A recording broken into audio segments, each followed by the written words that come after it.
Have you ever wondered about inhalable insulin? Well, Paul's here today. He's a nurse diabetes educator, a type 1, and an Afrezza user. We're going to talk all about it.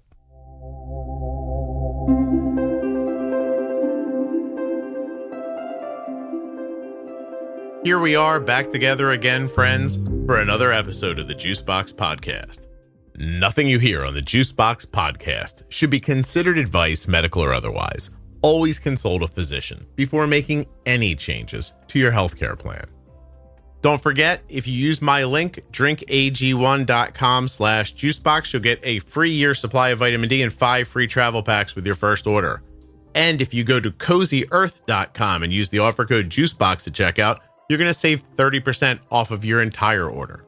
Are you starting to see patterns, but you can't quite make sense of them? You're like, oh, if I bolus here, this happens, but I don't know what to do. Should I put in a little less, a little more? If you're starting to have those thoughts, if you're starting to think, this isn't going the way the doctor said it would, I think I see something here, but I can't be sure. Once you're having those thoughts, you're ready for the Diabetes Pro Tip series from the Juicebox Podcast. It begins at episode 1000. You can also find it at juiceboxpodcast.com up in the menu. And you can find a list in the private Facebook group. Just check right under the featured tab at the top. It'll show you lists of a ton of stuff, including the Pro Tip series, which runs from episode 1000 to 1025. This episode of the Juicebox Podcast is sponsored by US Med. usmed.com/juicebox or call 888-721-1514. Get your supplies the same way we do. From US Med. The show you're about to listen to is sponsored by the Eversense 365. The Eversense 365 has exceptional accuracy over 1 year and is the most accurate CGM in the low range that you can get. EversenseCGM.com/juicebox. Oh, hey, Scott. This is Paul Hanson. I'm a nurse diabetes educator. Was diagnosed with type 1 diabetes in January 2nd of 1977. So, do the math. I'm coming up on 53 years. What is the math? 48 years. Good Lord. I should check my blood sugar, huh? Pun intended. Honestly, I've been a supporter and follower of you and your daughter for quite some time. So really looking forward to the opportunity to connect with you today. And Oh, that's crazy. I didn't realize that. I thought somebody put me in touch with you, and I didn't realize you knew who I was, honestly. Absolutely. I knew who you were. In fact, little short story about us. You and I met at an Insulet talk. I want to say a national sales meeting when I worked with Insulet, when I went to work for the corporate dark side and left, clinical side of things. Yeah, you were there to give a talk and I was in the audience and I totally stalked you as you were coming out of the bathroom because I wanted to introduce myself because I was really a big supporter of you and your podcast. So I'm glad I didn't scar you and that wasn't something that makes you stay up at night and not sleep. But that's how we first met. Yeah. I do have a scar from that day, if you want to know what it is. So I have a twofold scar from that day, I guess. So the first thing is I had never given a talk to that many people before. Yeah. And I got it into my head initially to write out what I was going to say. And then like the day before, I was up in my hotel room because it was a national sales meeting. There were hundreds and hundreds and hundreds of people in that room. Because Insulet brings in, I mean, a lot of companies do this, but they'll bring their salespeople all together once a year. And so I stood in my hotel room and I looked at what I wrote and I thought, this is stupid. I can't do this like this. Like, I just have to talk the way I normally do. I pivoted very late, and which made me nervous because I was like, I'd never really done. Nowadays, I just go up there. I'm like, diabetes and go. But back then I was super nervous. And I got up there and I was probably putting my whole heart into it, I would imagine. And at some point I recognized that was my first scar, was being scared. My second one was when I recognized that a group of women and men, a mix of people in the front at the stage were crying while I was talking. And I didn't, it was the first time, Paul, I get notes where people are like, oh, I listen to the podcast and it makes me cry or I feel emotional and it's all nice, but I never had seen it in person before. And I almost felt like, sorry. Do you know what I mean? I was like, oh, I'm like, I didn't mean to make you feel like this. And they were like, no, it's okay. And it just turned out that, as in a lot of places, there are people working for companies that help people with diabetes that don't have diabetes. And some of them don't, they're just selling a widget in their mind. You know what I mean? Like it's the thing we make and they're moving it along. But you have type 1 and I think this maybe is going to be why you might be the right person to talk to today about Afrezza. So how long, I guess let's give people just a high level overview. You've had type 1 since 77? Yeah, January 2nd of 1977. So, that was a long time ago. That was when the cavemen were still around and I had to, dodge dinosaurs and hunt woolly mammoths to get my insulin. So how old were you then, Paul? I was 4.5. Yeah. Really? Okay. And truly, my first memory, Scott, is waking up in a hospital, cold peanut butter sandwiches, because that was the snack that I was allowed to have, a mix of carbs and terribly cold peanut butter. And watching my mom give injections with at the time, monstrous-sized needles into oranges. And that was my introduction into diabetes. Wow. To this day, I still love cold peanut butter sandwiches. It was a different reason why I was having it back in the day. Yeah. So, yeah. Where are you on big needles? I'm not a big fan of big needles. I was right at that age where they were getting into, I didn't have to oil my needles, luckily. But the needles back then were, I wish I could remember how big they were. But when I look, I swear it looked like an 18 gauge needle. Holy cow. But I love the microfine needles now.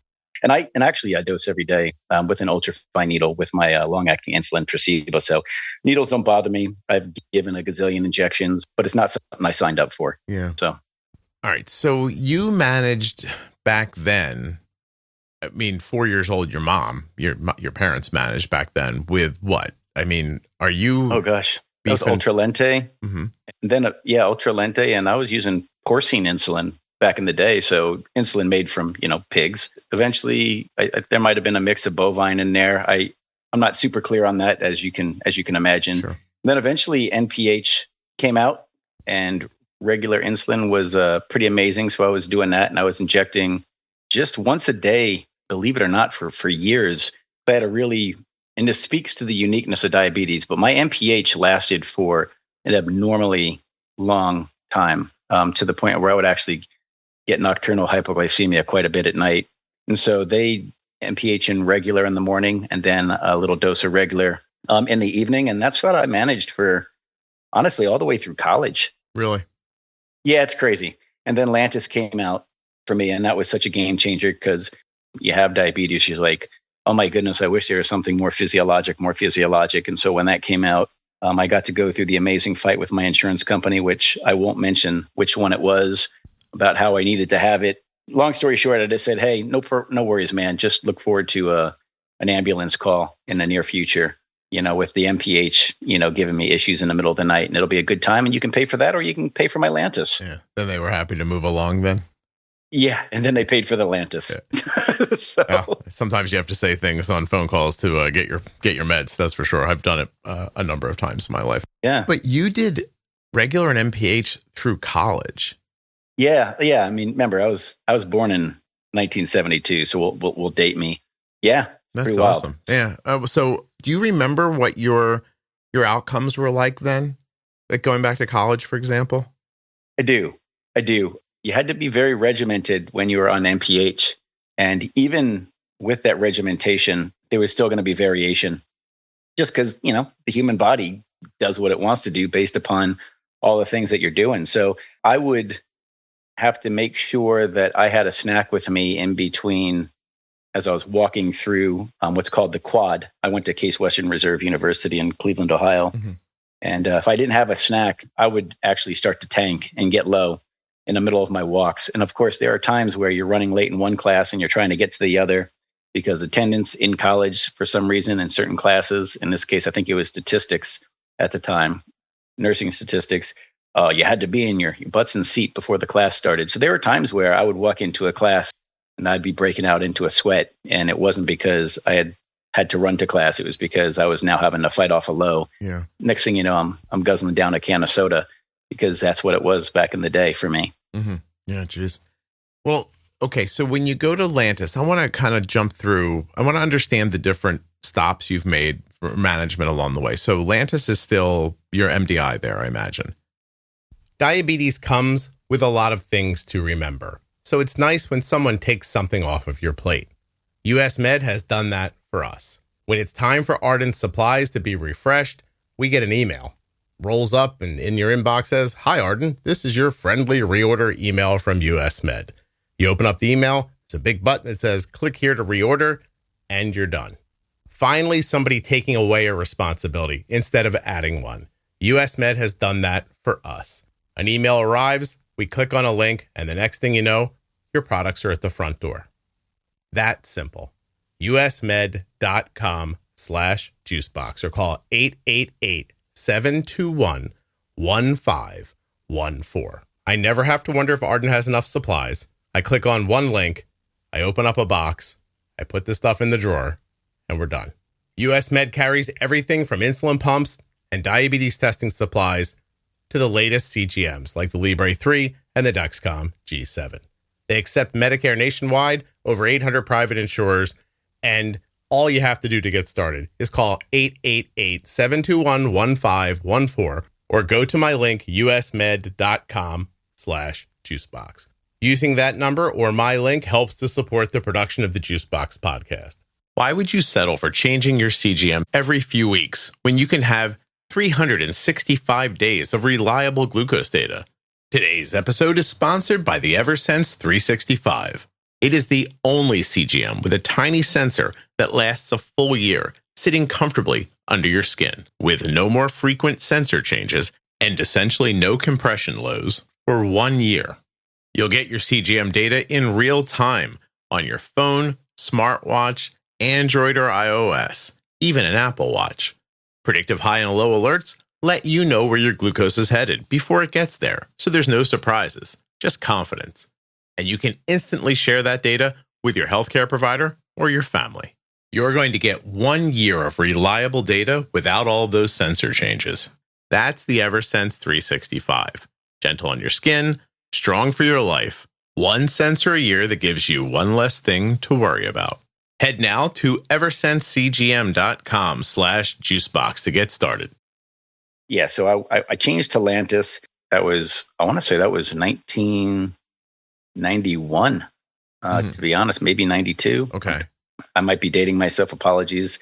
Yeah, so I was on regular still for a little bit, and I would give it to myself because they would cover the Lantus, but not the rapid acting insulin yet. But then, like, honestly, within a month, I just let them know that wasn't going to work because I wasn't having coverage in the middle of the day. And the last thing you wanted to do was take an insulin that might work, 8 hours or more with the regular insulin and give it in the middle of the day. And so I was having issues. And then at that time, right, I was studying to, be a nurse, and I really paid attention to the insulin action times. And I was like, look, here's a map, or not a map. Here's a graph of how my insulin's working. I need to have this rapid acting insulin. And so eventually I was able to get that covered too. And so then I began multiple daily injections. I'll say probably 92. There. Okay. 92, you're doing MDI. Now, do you ever go to a pump? I did. I worked at Seattle Children's, an incredible institution there. And I was blessed to work with all the different reps there and be introduced to all the different devices, including an old one, which I was a big fan of, the Smith Deltec Cosmo back in the day. Mm-hmm.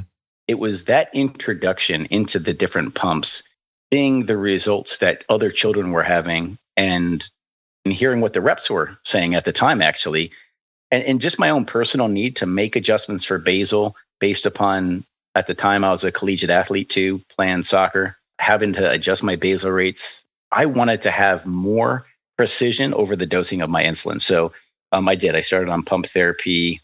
Gosh, when was that? The Cosmo. Was that your first pump? No, actually, the Smith first pump was going to be a Desatronic, but that wasn't going to be covered. And then Desatronic was purchased by Roche Diagnostics. So I then waited a couple years, actually, because when I first wanted to go onto a pump, I wanted to do something unique. I was being seen by my Swedish endocrinology at the time. And I said, hey, look, this is what I have to do. I'm an athlete, and I was pursuing professional soccer at the time. I was like, look, I need to make sure that I can simulate as close to possible a decrease in the basal insulin.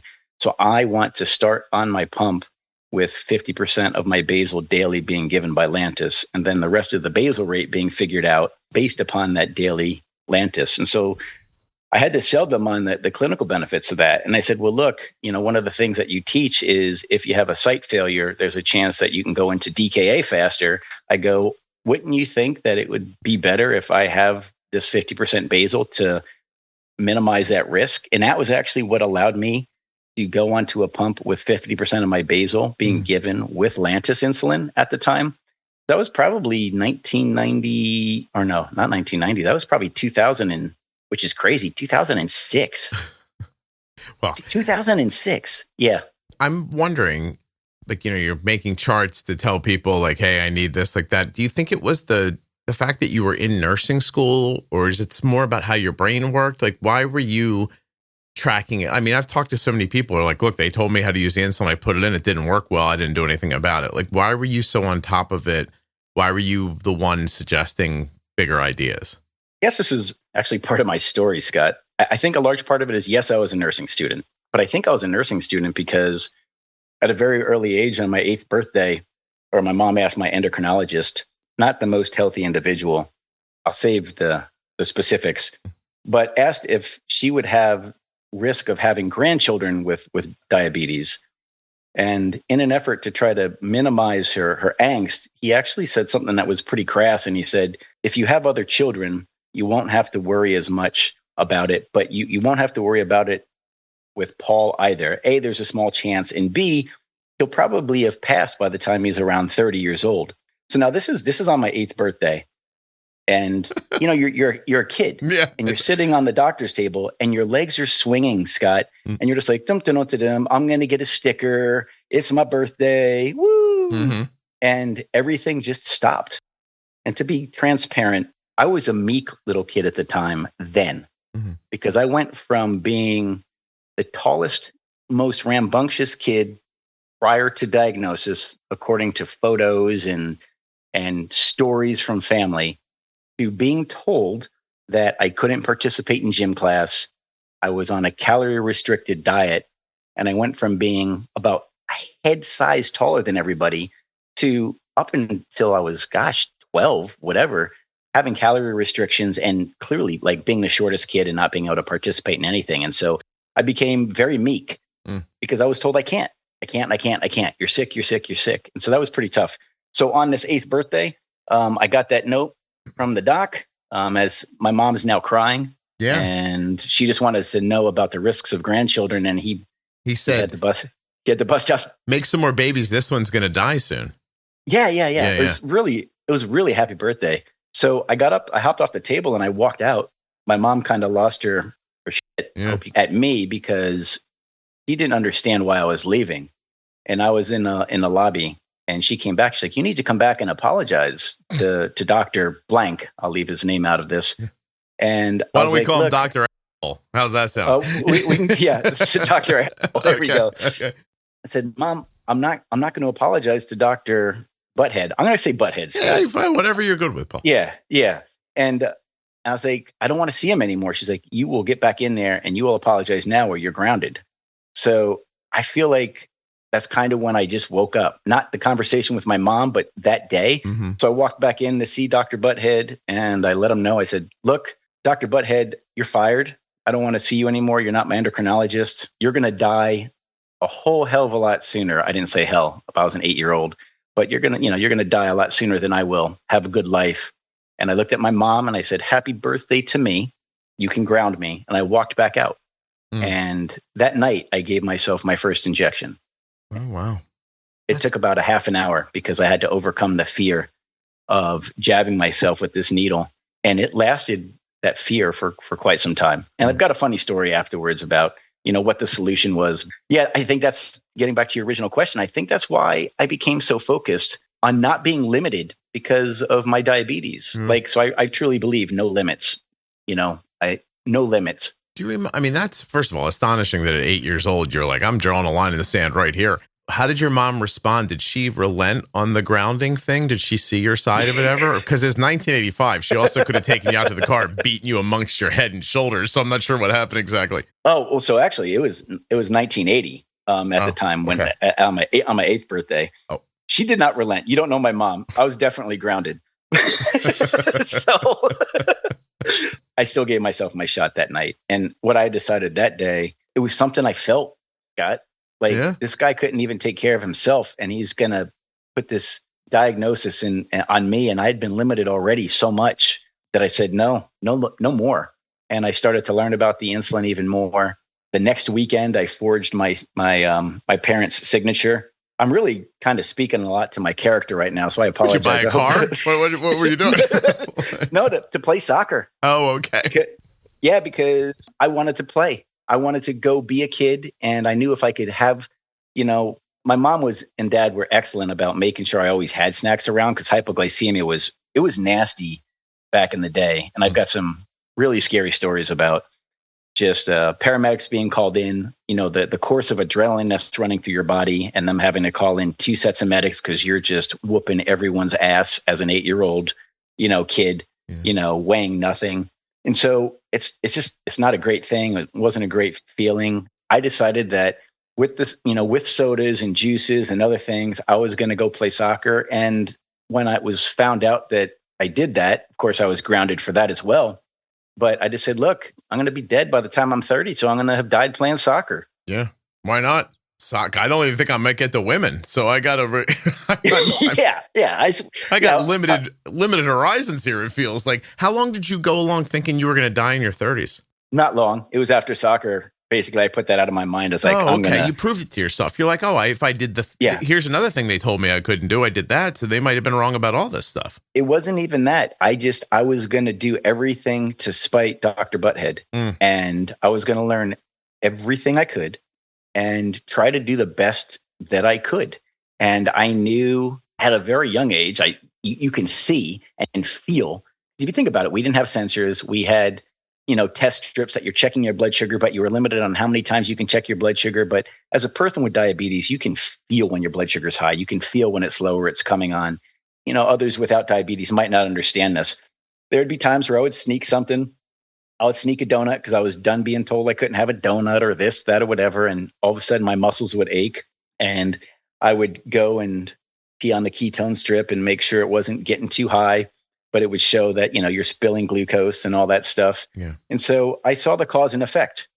And I was like, well, if that's the case, if I want to have a donut and my insulin is working this much, but my blood sugar is going to this high after I have a donut, it means I can't have a donut, or I have to give some insulin for that donut, which honestly at the time was probably a little silly, because for quite some time I was doing that with regular insulin. But I was not allowed to go to birthday parties or anything like that until I was around 13, 14 years old because of those challenges and not being able to have cake. And my mom was worried that I was going to eat cake because I would pack my insulin. And she's like, you can't go to the party. I don't want you giving insulin there. You might get low. And I would tell her, I go, no, I'm not. This insulin's not going to kick in for the next 2-3 hours. I'm going to take one unit so I can have a piece of cake. Well, let's not prescribe like that. You can't. I go, yes, I can. This is how it acts. Yeah, I've been doing this. I'm paying attention. This is how, it's funny, Paul, your story so mimics a situation that I had where I think a well-meaning medical professional told me that I shouldn't worry about Arden's blood sugars going up and down because it takes like 30 years for diabetes complications to happen. Except when she was telling me Arden was 2. Right. And so I stopped her and I said, so you're telling me that when my daughter's 30, she's going to have complications? And then there's that dead look, that stare. And I go, that's not comforting, in case you thought it was. And I think that might have been about the time that I thought, I'm going to have to figure this out because I don't think anyone else is going to help me. Yeah. Yeah. Gosh, this could be an entirely other call. And it speaks to the challenges within, endocrinology itself and the support and all that stuff. But I do think we're still blessed within the pediatric space to have the support that we have. I've met a ton of good people along the way. And that person, by the way, was valuable to us throughout it was just that one moment where I think people don't think, Dr. Butthead seemed a little more unnecessarily direct. Like maybe, hey, why don't we let Paul go outside for a second while I let you know that you should keep procreating if you want grandchildren without diabetes? Like, exactly. By the way, do you have brothers or sisters? I do. I'm the oldest of 6, and none of them have diabetes. Well, your mom listened, though, huh?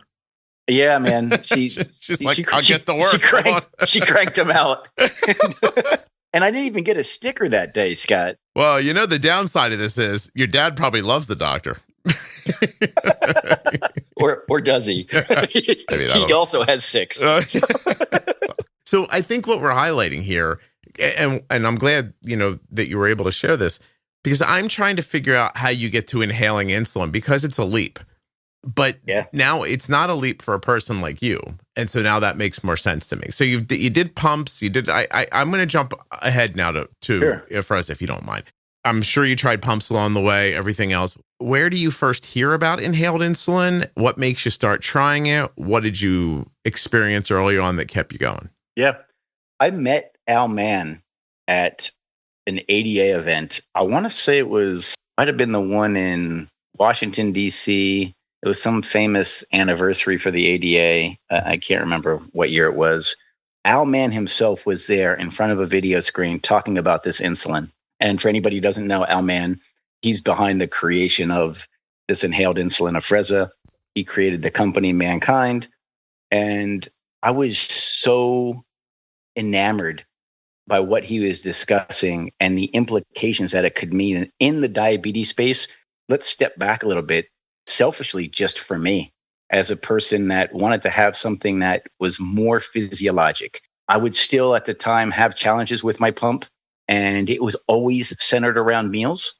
As a result, I would know certain holidays or whatever, my blood sugars were going to be a little cattywampus for a while. And that's just what you did, or at least that's what I did.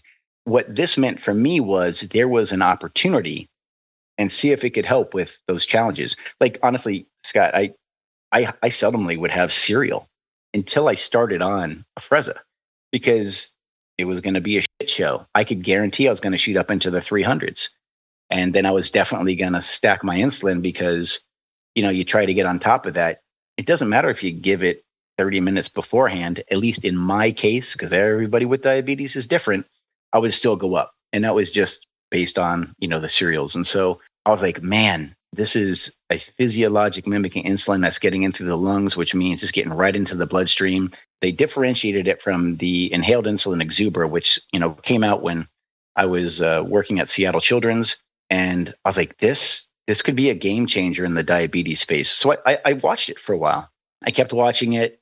Unfortunately, Al Mann passed. Mankind and Sanofi Aventis kind of partnered early on. And my perspective was that they took more of a type 2 route versus a type 1 route, where I was surprised by that choice. And this is just Paul Hanson as an N of 1 making that decision, because I saw in the type 1 space the fact that we are so impacted by the need of insulin at all times versus, the type 2 space. And the speed of it being so important too. Yeah. And the speed of it being so important, and the fact that it cleared so fast. So honestly, I started on it about 5 years ago. Okay. And the first thing I did was I was with a friend. I didn't get their permission, but he's in the diabetes space and I can ask for forgiveness. But I was with 2 friends, and I'm going to share their names, and I'm going to let them know, Scott, unless you don't want me to. But it was Brian Lee and Gary Yamada, 2 very close personal friends of mine. Brian was actually working for Mankind at the time, and he had been telling me about it. And so I ended up getting some of, my own Afrezza, and we met. And I was like, I'm so excited about this. I want to get an obnoxious meal, and I want to test this. So we all met down in Southern California. I had chicken and waffles with regular gravy, knowing that it would have devastated me on my pump. Yeah. And so what I did was I had my pump for basal and increased it, and then dosed for that meal. And honestly, I didn't get above like 180, 200. And I was like, wow. What I noticed though is I needed to dose a little bit more later, probably about 2 hours later. Okay. I recognized that this was going to be some learning for me, but I did not go into the 300s. Yeah. And I don't feel like, for me, my muscles ache. I get cloudy of thought. I just don't feel great. Dry mouth, all the fun things. So the next thing I did was I hadn't had a bowl of cereal. I sat down. This is when I came home, and I asked my wife to pick up some Cinnamon Toast Crunch. So of course my kids who were younger at the time were like, sweet. I'm like, look, Dad's getting the first bowl. And I had a college-sized bowl of Cinnamon Toast Crunch. And again, I dosed with more confidence, with a little bit more of the Afrezza, and I didn't shoot above 180. And, I came back down, and I probably finished up at around 150. Mm-hmm. That to me was such a game changer. To be clear, it was a process for me because of the fear of hypoglycemia. I would imagine, yeah. Because you'd had diabetes for such a long time, and it's so ingrained in your head about, MPH and how long it lasts, and you got to eat at the right times and all that stuff. Yep. But that probably makes you a better, navigator of learning this new thing too. Yeah. And honestly, if you think about it, hypoglycemia dictates the actions of anybody with diabetes, of parents with children with diabetes. It's, we want to prevent that. I mean, for obvious reasons. And so I was slow in my uptake of utilizing it all the time. I would probably use it for 1 or 2 meals a day. Probably about 3 years ago, I went to it full time. I went to Tresiba because for me, that insulin worked really well as far as basal control, as well as being able to exercise and not having the basal insulin itself drive me low as a result. And again, I'm an N of 1. That was my result. And then with the Afrezza, and I've been for the last 3 years on Afrezza and Tresiba. The best I can get my A1Cs were around 6.3 to 6.1. And they dropped to a 5.9 to a 5.7. And I've actually had a 5.3. And that's with hypoglycemia ranging 1% to 3% only. Wow. And that's a big change. No, that's huge. How would you describe your eating style? I'm still lower carb, to be honest. That's just my choice. Mm-hmm. But come holidays and stuff like that, I'm not limited anymore to having these desserts and worrying about my blood sugars. Early on, I put on a little weight because I was a little too excited. I was going to say, you were just like chicken, waffles, great. By the way, chicken, waffles, and gravy. Way to go. And, oh, my goodness. And you're like, cereal, what else? I bet you went on I actually, you know what I thought to say earlier? I bet you Dr. Butthead and you had more in common by the time you figured out Afrezza. All right. It didn't get that bad, Scott. but honestly, you think about all those years of not being able to do things, I probably put on 8 pounds. Okay. That was also after a knee surgery. So there's a combination of things. But that all being said, now exercising, ex-pro soccer player, I eat what I want and I don't have to worry about it. My wife is Cambodian, sticky rice, all the yummy things. I eat what I want and I don't have to worry about the crazy spikes. Yeah, no, it certainly is. You're not a high carb all day person, but no. If you run into something now, you would have ignored it in the past. And now you say, yes. I'm going to give this a shot because I feel like I can kind of crush this spike and stop it from happening. And I'm going to get a rise still, but not something that makes me feel terrible or that lasts for 4 hours or that ends with me crushing it and then having to catch it on the back end. Exactly. This is the thing for me. And I shared this early on because of the fears of lows. There'll be times when I had dosed incorrectly. I had to give myself more, an hour later, because there were times where I did estimate wrong, right? You're carb counting and you're doing all these things based upon, in the past, I had an insulin to carb ratio and insulin sensitivity and all that stuff. You're putting together your best guesstimates. There are times, because there is no perfect science with diabetes, I feel, or it's very hard to get there. I definitely misdosed. But again, that was my fear of lows. Right. And so part of my journey with dosing of Afrezza was the embracing of the fact that you had to always take about 1.5 times the amount of the insulin that you would normally give with an injectable insulin. And in all honesty, it's kind of out there with Mankind's PEDS trials. They're testing it at 2 times the dosing. And that's actually what I ended up finding myself, is that I had to take around 2 times as much insulin. And so that can scare a lot of people because of the fear of hypoglycemia. I want to dig into how the dosing works and everything. How long do you think it took you to figure out the dosing? I want to get this out for everybody so they know this. Again, diabetes educator, nurse. For a while, I did work for Mankind, so I need to get that out there. Yeah, please. And even with that, though, because of my own personal experience with hypoglycemia, it probably took me 9 months to a year, truly. Just me. Because of my own, I don't because the path you took to it. Because of the path, because I don't want to be a burden on my family. I don't want my wife She has never had to call the paramedics, never had to deal with glucagon. She's never had to do that. My kids haven't had to see that. That's a driver for me. Yeah. And so in those instances, I would probably run the risk of being a little bit higher because I knew that you could correct sooner because it clears so fast. Mm-hmm. And that was the route that I took. That was my route. All right. So the reason I am so excited to have you here is because I feel like I've talked to a handful of people using it at this point. And they've all done a great job of telling their story. And I'm certainly not, saying otherwise. But I always end the conversations feeling like no one's been clear about how this works.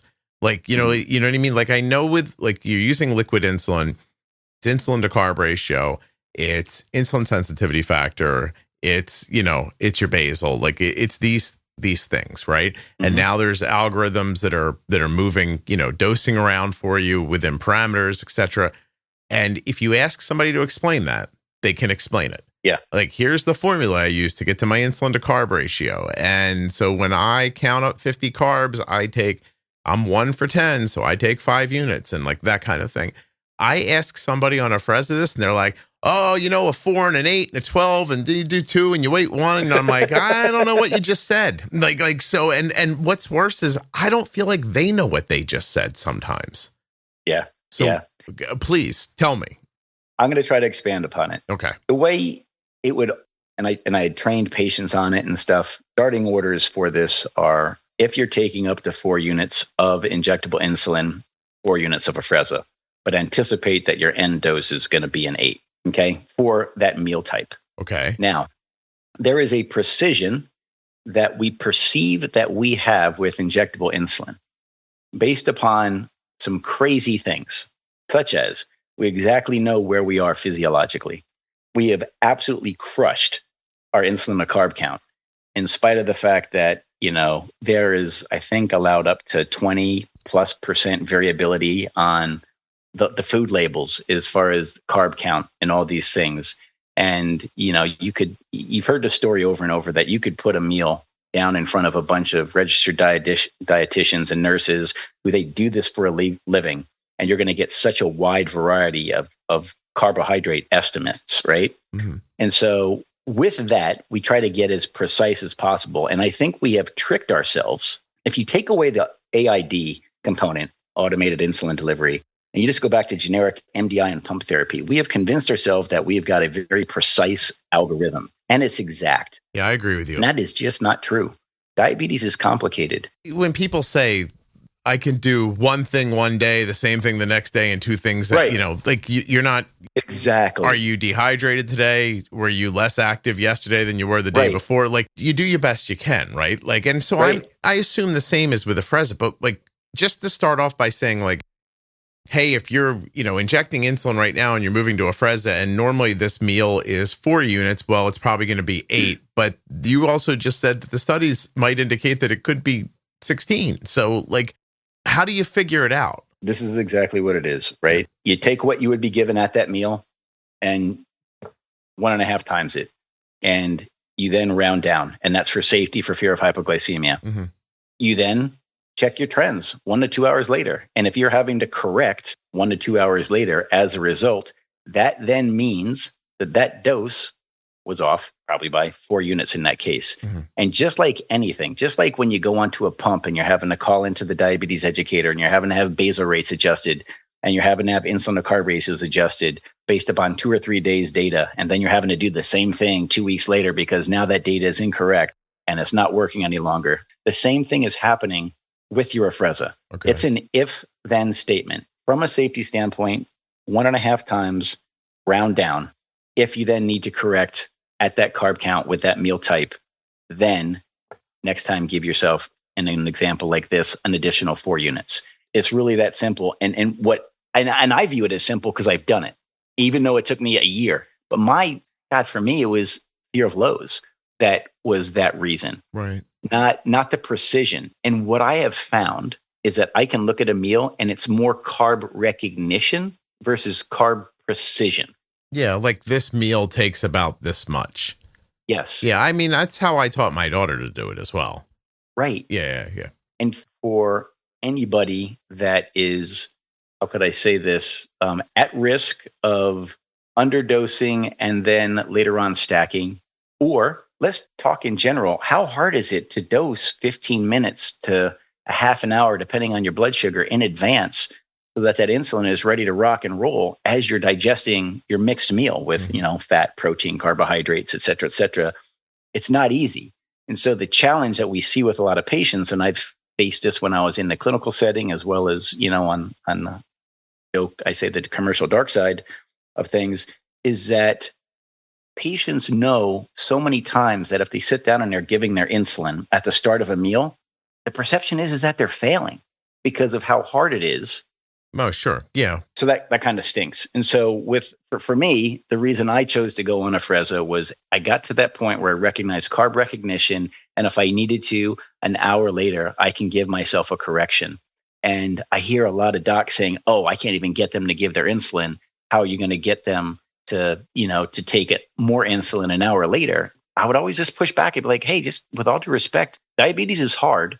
And this is an incredible option for those patients that, and I'm going to push back even more, doc, that are taking their insulin. They're just taking it at the time that they eat. And that means they're reducing their risk of success. It ignores how insulin timing works, liquid insulin timing works, right? So I take all your points too. Like, if you have to pre-bolus and you don't, then the meal already started when you're just like, oh, I already screwed this up. Like that feeling, right? And then your blood sugar shoots up 10, 15 minutes later and you're like, oh, here it comes. I do not disagree, but I do think that it's okay to bolus again. I'm not a person who says that oh, well, the insulin action time is 3 hours. So you're going to sit here and stare at this for 3 hours. My opinion is if you missed on the dose and your blood sugar shoots up, obviously you needed more insulin in there. Yeah. The sooner you put it in, the better, honestly, because at least then it's still working against the impact of the food. Right. If you need it. I don't think you can stack if you need it.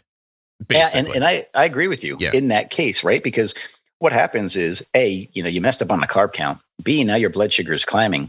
C, there's something called glucose toxicity, which then makes you insulin resistant to the quantity of insulin that you're taking in. Yeah. And so there's all these different factors that go into those times where it's really hard to say you're not going to stack, you're not going to give yourself more insulin. I don't have to pre-bolus Afrezza? No, you sit down and you eat and you take your insulin.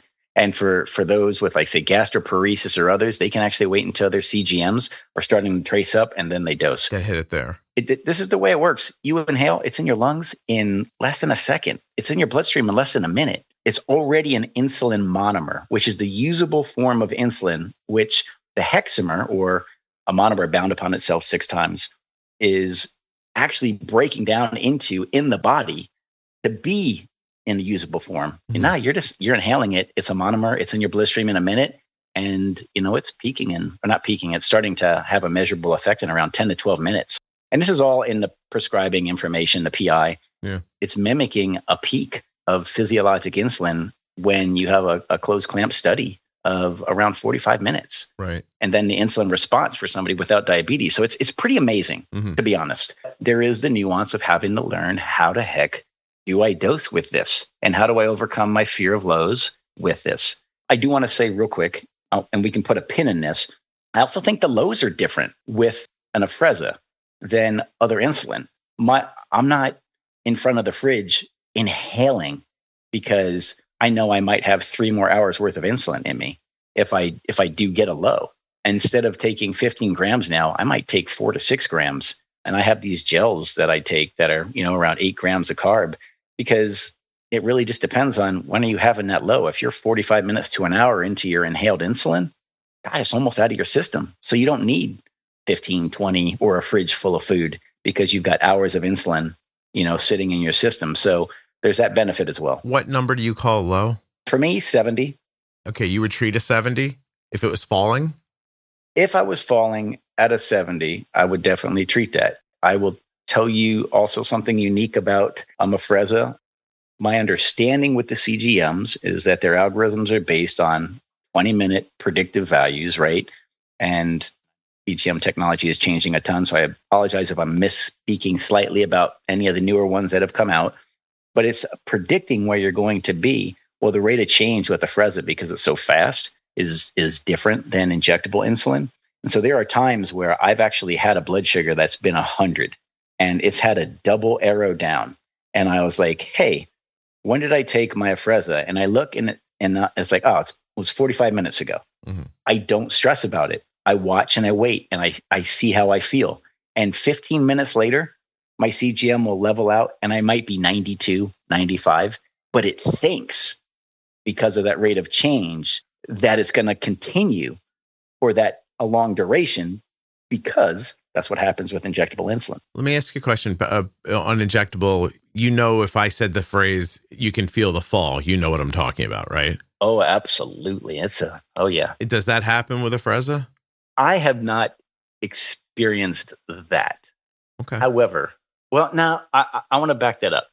I have experienced it, but it's not this anxiety-ridden, again, have to get in front of the fridge. It's the only thing I can describe is that it's different. Yeah, because it feels physiologically different, or because you have a different feeling about what the outcome's going to be.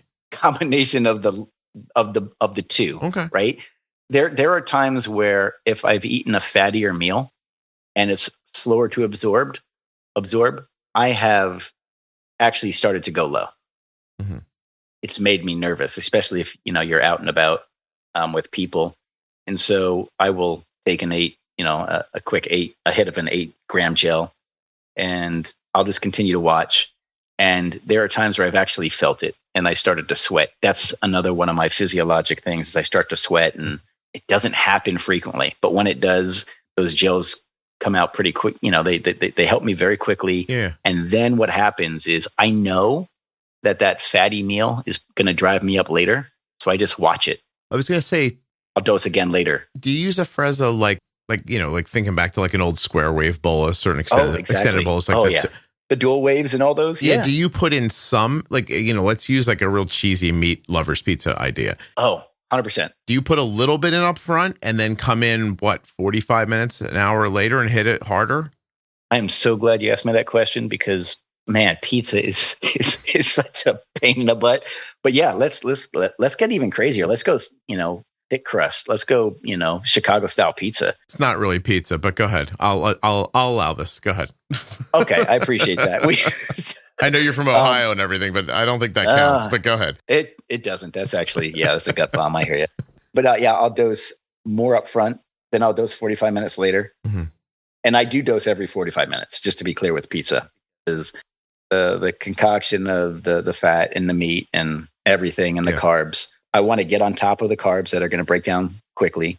And so, usually I'll take an 8 there. And a pizza is going to be the dish that I take the most insulin with, for me, with my insulin needs. Yeah, so I'll usually take an 8, and then 45 minutes to an hour later, I'll take another 8. And then 1 hour later, I'll probably take another 8. And that's for, 2 to 3 pieces of pizza. And I'm having to dose minimally 3 times for pizza. There are times when it's 4. Okay. There are some people who say just dose up front heavily for that. I have not had a good experience when you do that. The reality of it is this drug you down too far. Well, yeah. And this is the deal. And this is something I don't think is very commonly known. So at the smaller doses, Afrezza clears super quick, right? Mm-hmm. Okay. But when you have larger doses, it does take a little bit longer to clear. Okay. And so that might be some of the clinical rationale to just take more up front if you're going to need that. With hypoglycemia and the fear of hypoglycemia being the driver, take a different approach as a person with diabetes, which is I'm going to dose a good amount up front, and I am willing to dose, 3 or 4 times so I can A, enjoy that pizza, but B, avoid that risk of a low. I see. Okay. We haven't gotten into this part yet, but you're inhaling it, right? So, and they're in little disposable, cartridges. Like cartridges. Okay. How many of those do you think you use in a day? It depends, right? If it's a pizza day, then it's going to be significantly more. Standard day, I probably use between 3 to 5. Okay. How do you carry them with you? They're in your pocket? Do you leave them in your car door? How do you...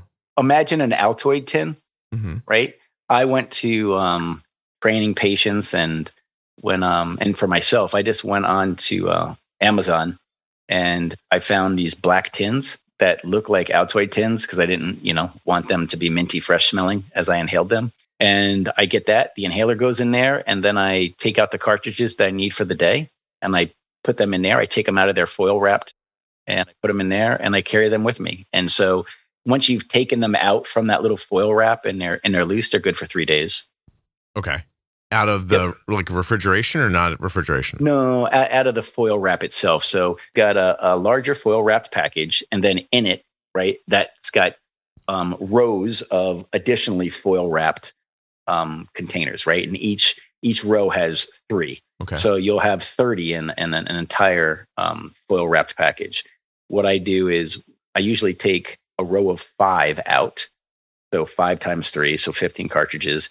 And I leave that in my diabetes drawer. And each day I'll go and I'll take a section of 4s. So I'll take 3 4s and 3 8s. And I open up that portion. I put them in my little tin. And that's what I carry with me. And that's, to me, that's not a big deal. Okay. I either have it in my jacket pocket or my work bag. In the past, I would carry it in my pocket. I've seen tons of people that actually will just take their inhaler, put it in their pocket, take their cartridges with them. That's just not a choice I made. Did it ever occur to you when you were making the switch, like maybe I'll just stay like on an AID pump and then use Afrezza to crush like big highs and stuff like that? Absolutely. It totally did. I was at this point where I had to make a choice. I started to have some abdominal irritation with the pump sites and with Dexcom sites or sensor sites. And so I really had to prioritize what skin space is going to be used and what's going to be the priority. Yeah. And so I decided to go off of AIDs because the importance of the sensors is so important to me. Mm-hmm. Earl Hirsch has done a bunch of, work on this and does mention that, with time, you can have increased sensitivity and challenges with using adhesive over long periods of time. And so I just went on a break. And what I found for me was that Tresiba and Afrezza is what I liked. However, I have considered going back onto an AID using Afrezza with it to overcome those because, again, the AIDs, man, Scott, we're blessed to be in this time where we have all these incredible devices. Like, seriously, like if I was 8 and Dr. Butthead was going to tell me that and I had foresight and I could say, guess what, Dr. Butthead? Yeah. We're going to have all this technology in the future and, Yeah, what do you say? What's making you, is it just how great the AIDs are, or what's making you think about going back that way? How great the AIDs continue to get. They continue to get better and better and better. Mm-hmm. And I don't want to necessarily name systems, but like they just, gosh, I'm so impressed with them. Yeah. Like truly. You think about when they first came out, we had Medtronic and we had some, we're doing their thing and Tandem and Omnipod, and now you got Beta Bionics, and you've got Sequel MedTech, and you've got all these options for all these different patients who have all these different needs. Yeah, man, it's incredible. No, like truly, stuff. No, it really is. How about insulin sensitivity for use a menstruating woman as an example, right? Like my daughter's needs change pretty consistently through the month. Does that change along with it, or is Afrezza insulin? And this is going to sound stupid because I'm pretty sure I know the answer, but I'm still going to ask the question because I think it helps people understand. Like, is there anything about Afrezza that makes it insulin sensitivity proof? Or do you know what I mean? No. My sensitivity rises, my Afrezza need rises as well. Yeah. If your sensitivity changes, your need rises. That's a physiologic thing. And so you just need to take more insulin. It's as simple as that. So if she's going to be more resistant because of, her menses, then she's going to need to take more at mealtime. No matter what. Just it is what it is, right? Physiologically, your body is saying, hey, the insulin you normally doesn't make isn't going to do the job. So it would naturally just create more insulin. Mm-hmm. So we now have to supplement that. So Paul, what would you do right now, currently, the way you're managing, if your blood sugar was 115 and it had been 115 for 6 hours and it was not going to change from 115, and you thought, I really want my blood sugar to be 95. Can you do that with Afrezza? Or is a 4 going to move you too far in a situation like that? I know it's just for you personally we're talking about, but I'm trying to figure out if you can be more precise with it or if you need to work in bigger gap. You know what I mean? It's a good question. Yeah. This is a good question. So very, very good question. This is not FDA approved. Uh-oh. Are you about to tell me you go and then spit the rest of it out? What's going on, Paul? No. But, I don't know if you seen the movie Serpico or anything like that where they have glass mirrors out. I've heard, let's just say I've heard rumors of multiple individuals, and I'll even say I've done it myself, where I've taken a 4 and I've opened up the contents. And again, not FDA approved. Do not do this at home. We're not giving medical advice. I know that 4 is going to drop me, let's say 60 points. Mm-hmm. I will take a half of that, put it back in the container, put it back in the cartridge, and inhale half of it. Wait, how the hell do you do that? Like, by the way, I thought you were telling me you were snorting it, so I wasn't sure what was going. Because you were like mirror Serpico. I'm like, is this like an odd Coke reference? What's going on here? No. Sorry. I mean, no, don't be sorry. Like, can you explain it? Are you like, listen, nothing you hear on the Juicebox podcast should be considered advice, medical or otherwise. Always consult a physician before making any changes to your healthcare plan. Now, Paul, what do you do? I will, in this case, let's say I'm 120 or whatever, and I want to be 90. I will take out a blue, which is a 4-unit cartridge. I'll open up the cartridge and I will put it on a mirror, and I will take half of it, put it back into the cartridge, and I'll inhale it, and I'll end up at 90. I know I don't know what you're talking about, but I'm assuming somewhere online someone that's like, do you spray it onto the mirror? No. So the cartridge itself is broken up. So there's blue tops, like a white bottom chamber that has the powder in it. Mm-hmm. Okay. And so what I will do is I will separate the two so you can access the powder. Okay. And then I will take that powder, I will put it on the mirror. I will then take a half of it, and I will put it back into that cartridge, reconnect it to the blue top, and then I will inhale it. And this is absolutely not something that is FDA approved. Don't do this, but like at all. But that is the only way in that case, if I want to go to bed and be 90 and I'm at, say, 120, and I want to go through the night, because I'm one of those type A personalities. And so I have heard, let's just say that others do that, and I have tried it and it has worked. Listen, I say steal A1C overnight all the time. Like, if you can be lower and stable, like, I don't mean low, but like, if you're 130 and you could be 90, then let's go for it. You know what I mean? Right. And if you can be 90 for 8 hours, the impact on your A1C and just everything. It's awesome, actually. It feels to me like you like it, but it doesn't have as fine of control as you need. And that's understandable. What about breathing issues? Like, do you get a cough? Is like, I have to tell you, when Afrezza first came out and someone said to me, because people come to me and ask me like, hey, are you going to do this? And they said, are you going to do this for Arden? I was like, look, that seems like another step of complexity that I don't need, having my kid inhale something. And I could have been 1,000,000% wrong. I have no idea. It was a knee-jerk reaction. Some people do have issues, right?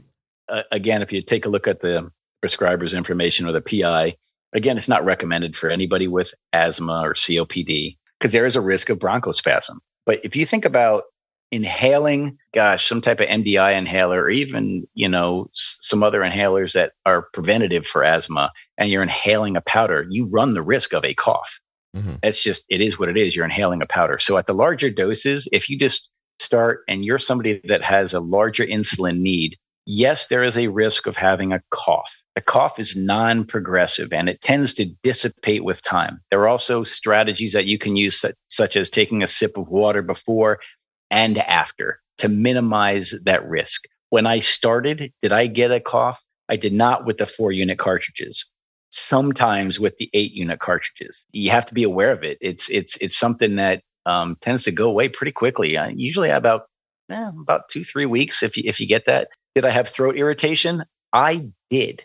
I had some throat irritation when I started to inhale it. Mm-hmm. Did that go away as well? It totally did. Okay. You didn't panic? You didn't go, oh, great, I have throat cancer. You didn't you know what I mean? I didn't panic about, do I have throat cancer or anything like that. Medically, if you go back to my earlier part of the conversation, I thought this through. I mean, this is not sitting in the body or in the lungs for a very long time. Mm-hmm. It's literally in the lungs in less than a second, in the bloodstream in less than a minute. So I don't have to worry about anything going on there in my lungs.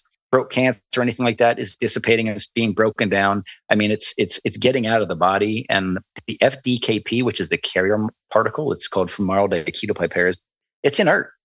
So I, being trained by Mankind when I worked for them, knew this. I didn't stress about it, but it was something that, as an athlete, I did worry about.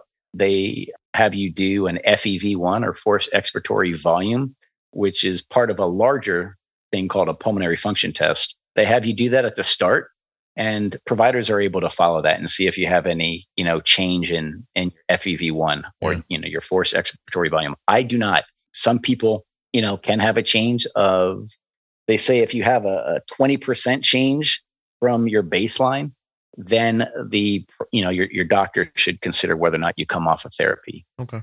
You tend not to see that. Yeah. Well, do you have any idea how many people actually use it? I wish I had the exact numbers. I really do. I want it to be, and this is just me. I personally, as a person with diabetes, think this should be something that should be in everybody's toolkit, to be honest. Scott, I get glucagon every single year, and I haven't used it, thank goodness, for 20 years. Right. But I get that prescription. And so what I wonder is are there opportunities for individuals to get one or two of these prescriptions in a year to deal with those deal with those circumstances, where they've had a site failure, or they are going to go crazy and they're not only going to have a Cinnabon, but they're going to get caramel put on it and they're going to have ice cream, and it's going to be one of those crazy days. Mm-hmm. I'm interested to see if that's an approach that is taken in the future, by providers, patients in their asks, for example, and will insurance companies allow it? I mean, that's another conversation altogether. That was my last question is it covered by everyone's insurance even? Yeah, great question. With anything that is really beneficial to a person, of course, it's not going to be covered by everybody's. Is it going to be helpful for you? No, probably not. Yeah. So it's really incredible for people with type 1 and type 2 diabetes. So of course, it's not going to be covered right away as a first line. You have to do a prior authorization in most cases. Now, with the prior authorization, what I do know about MannKind, they've done a ton of work.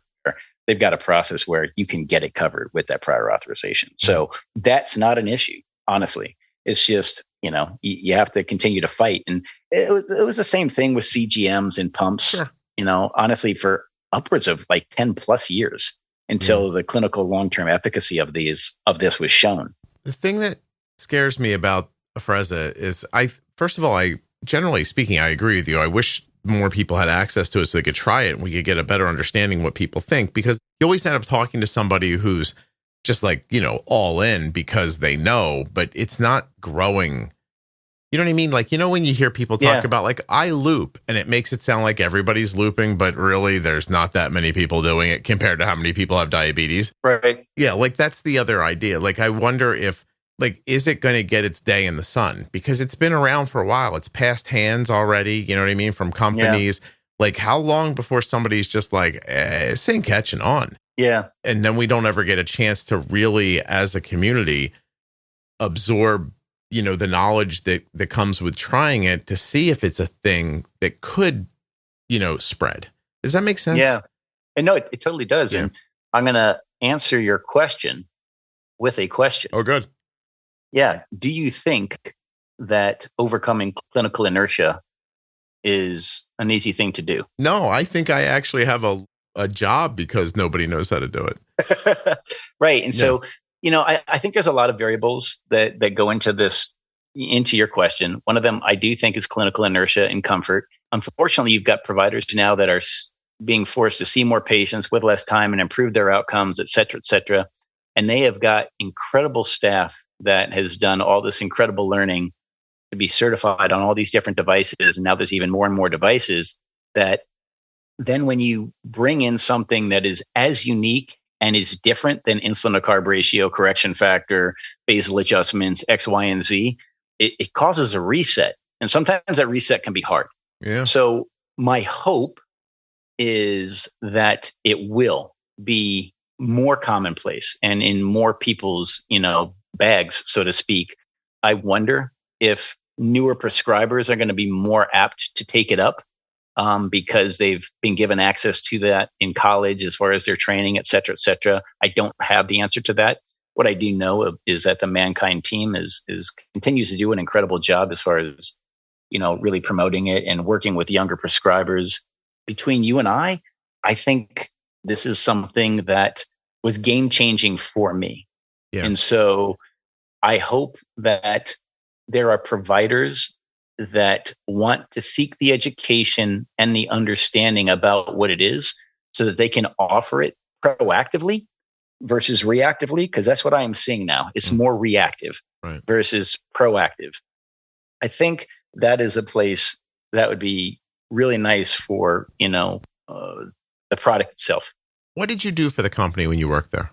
I was a territory business manager, and I also trained patients, sales training for a while as well. Okay. So then what have you seen work when you talk to a clinician?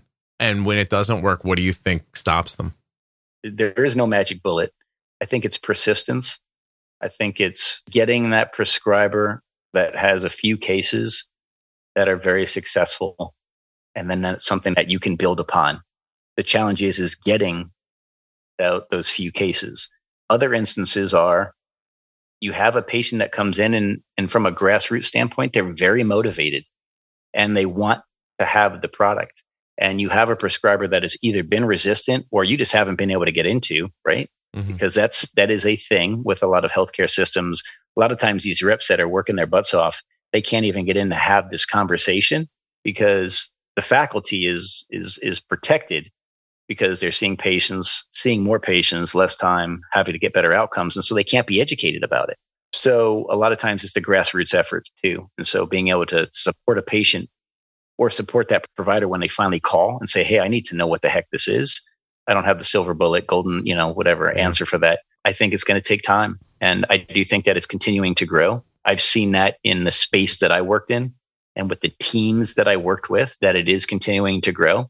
So I'm very optimistic about it. What have you heard as far as pushback?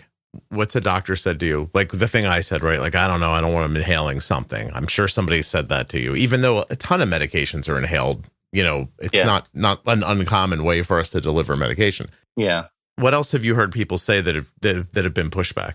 It's basically lung safety. And then how are you going to get them to dose multiple times if, they need to take a follow-up dose? I can't even get them to dose once. Yeah. And the reality, right, is what happens if you presented it as an option and it was an insulin that this patient could take and it can meet them where they're at, which is, 2 out of 3 meals a day, they're not able to dose right away, or not right away, 20 minutes in advance. So is that argument like, look, there's not enough people who are very motivated to take good care of themselves, and the ones who already have an insulin pump, it's an AID or something, they don't need another thing. And the people you're trying to get me to help, I can't get them to do anything. I can't possibly get them to do this. Like, is that kind of apathy from the doctor? I've got to be careful with this. I think that the reality is the AIDs are doing such an incredible job. Like truly, the AIDs are incredible that I wonder if the systems themselves have a program set up within where the driving force is to get them to what appears to be the gold standard, which is an AID. Yeah, their sales is got a better story than yours does, kind of idea. Yeah. And so if you spent all these years getting a system set up where your goal is to get people on something that is improving safety and outcomes and all that, and then you have resistance to that, it kind of puts a little kink in your armor. Yeah, the doctor could be like, look, we just got to this. I'm not going to start on something else. Yeah. So it's a really good question, Scott. I wish I had the answer. I wonder if that's the cause. Yeah. It's just different enough that it feels too different. Yeah. Is what I think can be like a stumbling block. I think the breathing part is a stumbling block too, that you inhale it in. But overall, it's the different thing. Yeah. It is different. And they just spent the last decade trying to explain to people insulin pumps, using insulin. Like, I know insulin pumps have been around for a long time, but adoption of insulin pumps is not as great as you would imagine among people who have type 1 diabetes. And, you're correct. Right. And so you're working. And how do you even get that work? It's because you've got a company trying to sell a pump. Like somebody went out on a limb and was like, here, we'll make the damn pump. Now we got to sell it or out of business. So now it's their job to go out there and extol the virtues. And then you get moving in that direction. Then another insulin pump company comes along, does it again. And before you know it, it becomes Kleenex to the doctor and they're all pumps. And, like now you're hearing it from 5 different perspectives. And then someone comes along and goes, hi, this man named, Al came up with this and he's gone now, and Sanofi had it and they seem to not care. And then they go, oh, that's a big company. If they didn't care, maybe there's a reason. And then it reverts back to the company, and they're out there, small company, trying to push it. It seems like a tough slog to me. But it doesn't make it not a viable option. And that's why I continue to have people on to talk about it, because I do think I have the ability to get the story out there, and I'd like people to hear about it. There was a time, Paul, that people came to me and said, and I'm certainly not taking credit for this, but I am probably one of the places where that is heard more than other places that came out and said, hey, look, I'll put my kid on this loop thing. You know what I mean? And it's like I said, again, still, if Loop's on 20,000 people, that'd be amazing. Forget 20,000 people. And there's no way that it is. But let's say Loop's on 100,000 people. That's still a very small percentage of people living with diabetes. It's nowhere near that number. I asked the internet. The internet says that as of 2023, 30,000 patients with type 1 or type 2 diabetes have been treated with Afrezza. It doesn't say they're using it currently, but they've tried it. This number is based on patient exposure analysis conducted between 2015 and 2021. Afrezza, developed by Mankind Corporation, is the only ultra-rapid acting, blah, blah, blah. So, you know what I mean, man? That's a long time. Yeah. 30,000 people, not a lot of people, and there's no way to say that they're all on it. But I've also had people come on here and act like Afrezza is, if you come, you can't pry it out of my cold, dead hands kind of a vibe. So the people who love it. They should be able to talk about it, Well, and this is, I think this is where you're working for the company.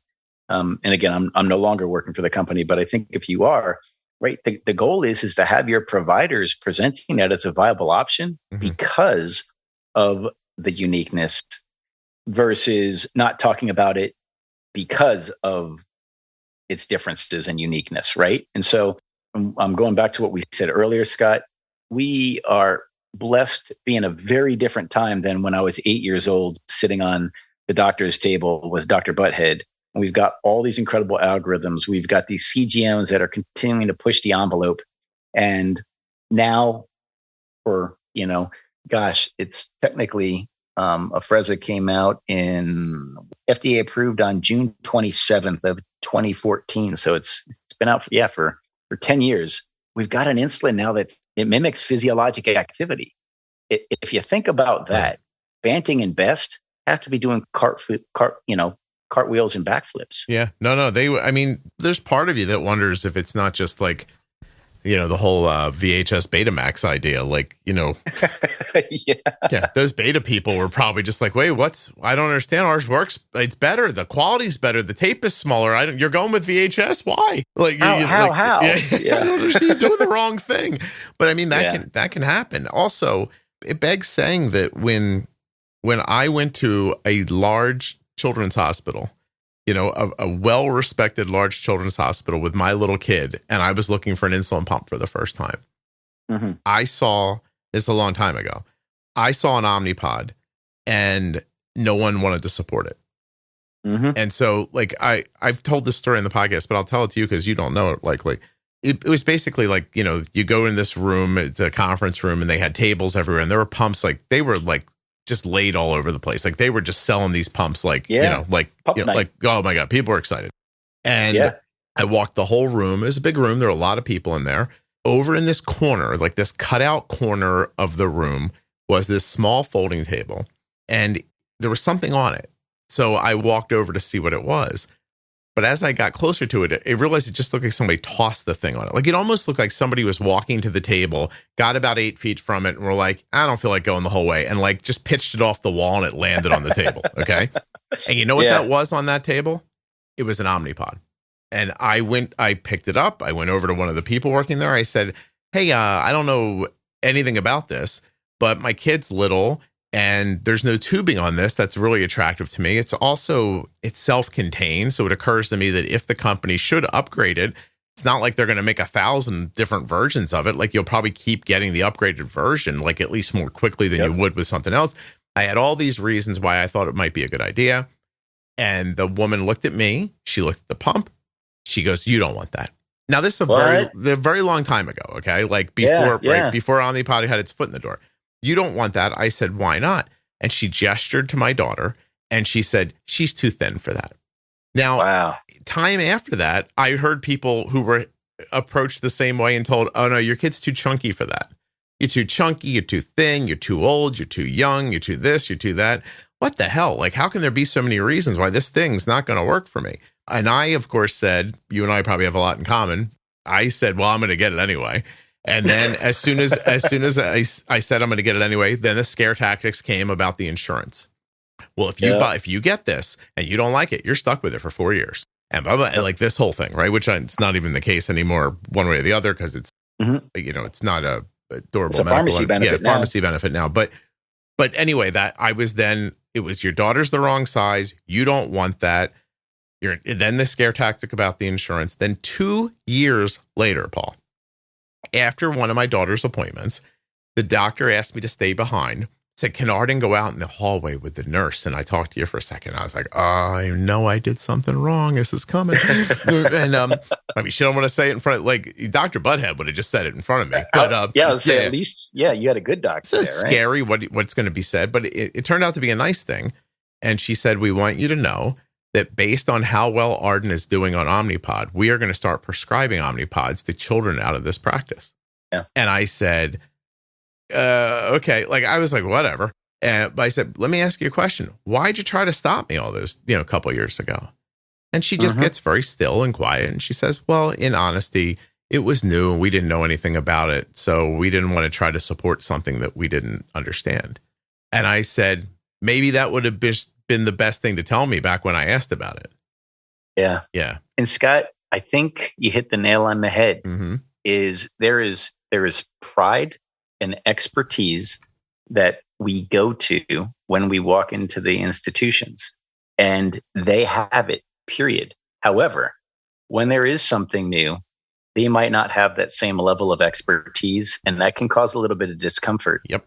And how do they then, whomever, respond when there is excitement about something that they don't have a lot of information about? It can cause discomfort. And I'm wondering if that's what you saw there. Well, it's exactly what I saw there. And it's what I'm guessing is going to happen to people who go into a doctor's office and say, hey, I'd like to try that inhealed insulin. Yeah. And I think you're too fat, you're too thin, parallel. There's this, there's that. It's don't do that. It's scary. Boo. Yeah.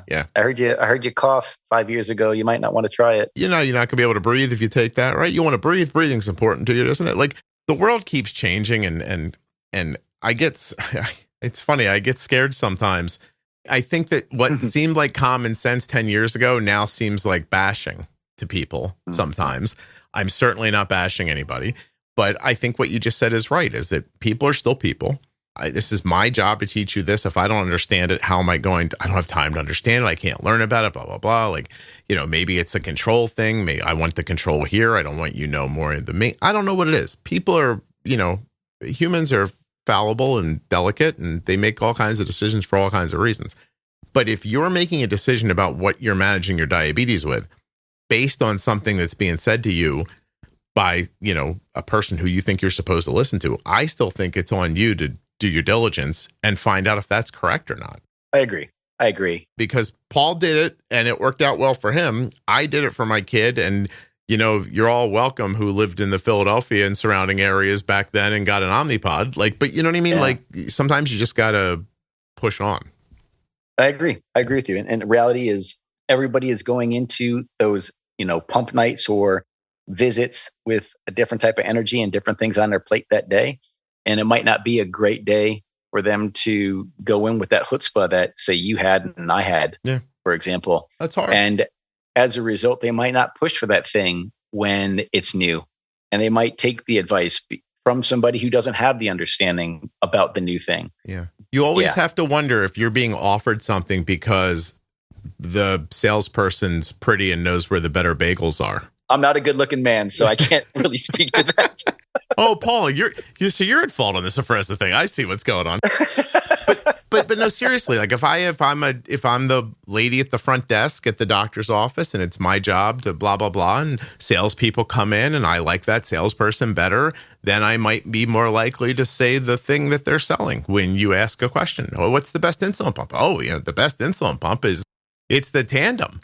Why so? Well, the answer being because, the bagels from the Tandem person are really awesome. And, the Omnipod lady brings in donuts and they always seem a little not fresh. And whatever it ends up being, I don't even know where the law lies anymore. By the way, 20 years ago, you could take a doctor on vacation to Hawaii and call it a work meeting. I don't think that's legal anymore.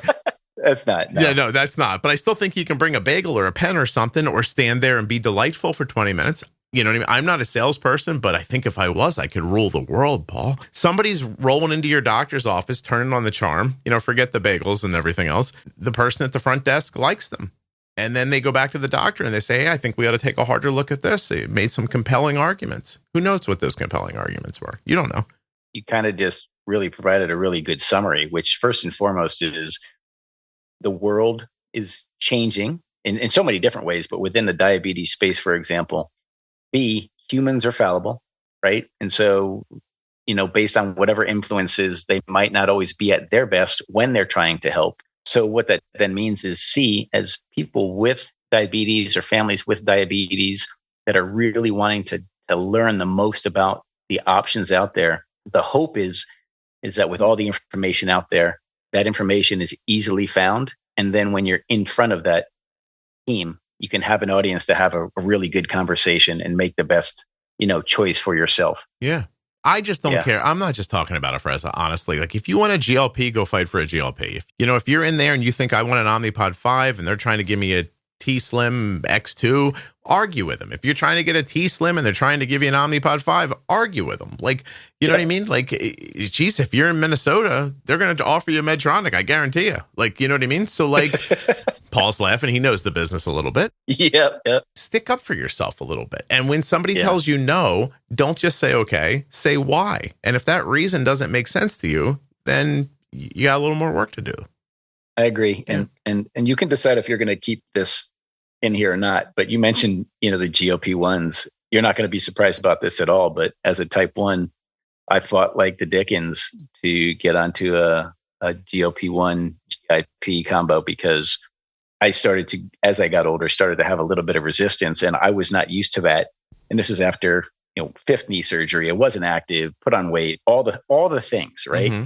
And they just like, well, no, you can't because it's not for type 1s. Mm-hmm. And I was like, can I speak to somebody who's medical versus somebody who's just reading a check the box type thing? Because type 1 diabetes is much more than just your beta cells being affected. And like, this is nonsense. Yeah. Long story short, I have an incredible endocrinologist who helped go to battle with me, is able to help me get that. I don't use it with the regularity of a weekly dosing or anything like that. But what it's done for me is it's helped with that sensitivity. Mm-hmm. And it's pretty incredible. And I am interested to see what's going to happen over the next, honestly, 5 years or so. Me too. With the type 1 space and GLP-1s. I've done a ton of content on it. Listen, I got it for my daughter. I got it covered, by the way. You argue enough, you can do anything. That's for all you out there. It's tough because the lowest dose is too much for her. It so robs her of her like hunger that it's too much.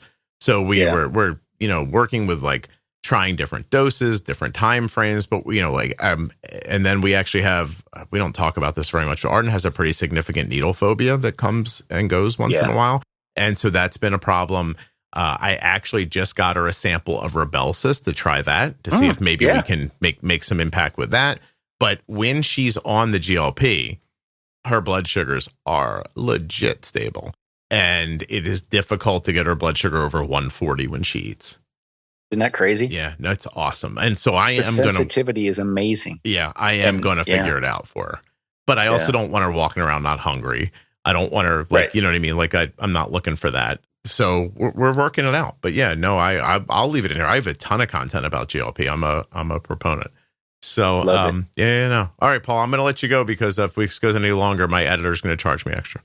It sounds good. Hey, it's been so great to connect again. I'm glad I didn't have to stalk you at the a bathroom. It would have gotten a little awkward, actually. So, I mean, here at the end, if you wanted me to go pee to make you feel better about it, I probably could go. I think we'll just pass on that. No, you were. I just want to say thank you. No, it's my pleasure. You were really great. I'm glad. Hey, who helped me get you, Steven?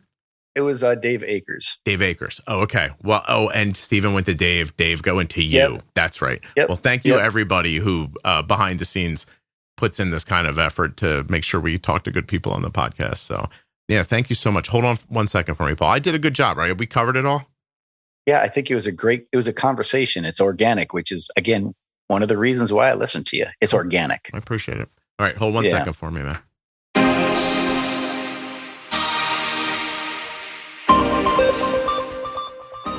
Can you name the only CGM that has only one sensor placement and one warm-up period every year?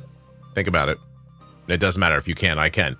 Eversense 365 is sponsoring this episode of the Juicebox Podcast. EversenseCGM.com/Juicebox. A year's a long time.